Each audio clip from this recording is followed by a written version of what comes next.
RM3.50. Cikgu, biasa jadi cikgu. Murid boleh balik awal, cikgu pun boleh balik awal. Kalau murid cuti, cikgu pun boleh cuti. Cutinya pun lama cikgu. Ni akak duitnya. Okey. Saya pergi dulu lah Okey. Terima kasih. Kunam. Apa yang awalnya? Syarul, awak merokok. Cikgu buat apa kat sini? Ni bukan sekolah lah cikgu.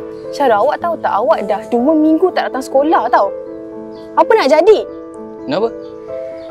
Cuba serius sikit. Saya ni bukan main-main tau. Ini pasal masa depan awak. Hidup ni cikgu bukan diukur dengan sekeping sijil lah. Apa maksud awak ni?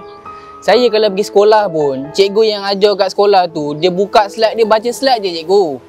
Baik saya duduk rumah je. Syarul. Syarul.